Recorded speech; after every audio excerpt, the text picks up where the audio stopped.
बैठे धरने में, अब क्या हुआ, बातें हुई? नमस्कार, मैं सुनील सिंह हूँ।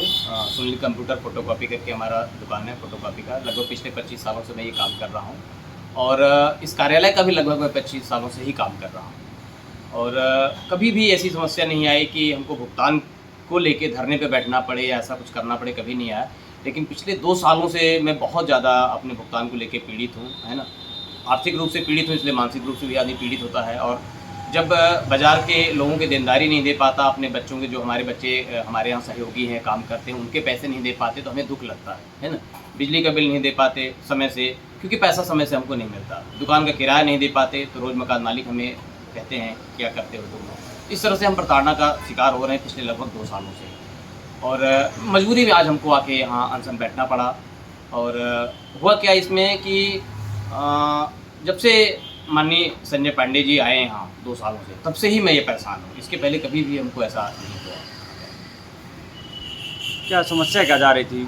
समस्या क्या है कि समझ में नहीं आता है कि वो काम तो करवाते हैं, लेकिन भुगतान को लेके पता नहीं क्यों समय से भुगतान देने में उनको क्या दिक्कत रहती है, मालूम नहीं है। उनके एक तो कुछ उनकी शायद ऐसी कार्यशैली है कि उस समय से भुगतान नहीं देना चाहते हैं। दूसरे कुछ, या तो उनके जो मातहत कर्मचारी हैं, या तो वो भी, उनका भी यही रवैया है कि वो काम नहीं देना चाहते। क्योंकि मेरा मऊगंज डिवीज़न का लगभग पिछले 1 साल से भुगतान पेंडिंग है।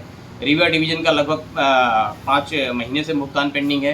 जब मैं कल धरने पे बैठा हूँ, अनशन में बैठा हूँ, तो उनका कहना है कि मैंने कुछ आज पेमेंट मेरा किया है, हालांकि अभी तक मेरे खाते में पैसा आया नहीं है। फिर उन्होंने बोला कि देखता हूँ, कुछ हो सकेगा तो दीपावली में करूँगा। मैंने अनुरोध किया, लास्टली मैंने ये उनको पत्र लिखा था, निवेदन किया था कि सर मुझे बहुत ज़्यादा आर्थिक दिक्कत हो रही है। मेरे पैसा न मिलने की वजह से मैं अपनी इंश्योरेंस की किस्तें नहीं दे पाता हूँ, तो हमारी इंश्योरेंस की किस्तें टूट जाती हैं। कभी भी भगवान न करे कोई घटना दुर्घटना हो गई तो मेरा तो जो इंश्योरेंस का है वो भी पैसा एक भी कंपनी नहीं देगी, तो ये मेरे रिस्क कवर भी खत्म हो जा रहे थे। इस तरह से मैं परेशान हूँ अपने भुगतान को लेके, और मजबूरी में आज जाके मैं धरने पे बैठा हूँ।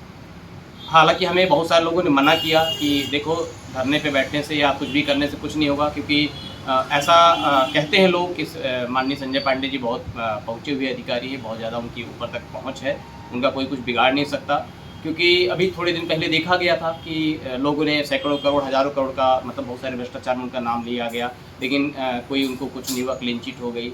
बहुत सारे अभी 50 ठेकेदार उनके विरुद्ध सब जो लोगों ने मोर्चा खोला, लेकिन कहीं कोई कुछ नहीं करवा पाया।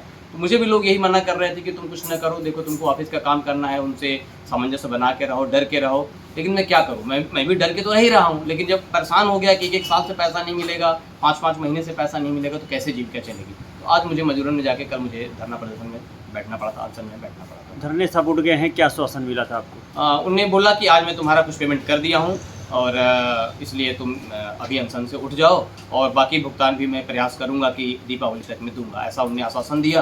तो चूँकि मुझे भी उस ऑफिस का काम करना है, तो इसलिए थोड़ा सा, हम भी तो व्यापारी हैं, व्यापारी तो लास्ट समय तक विनम्र ही रहना चाहता है।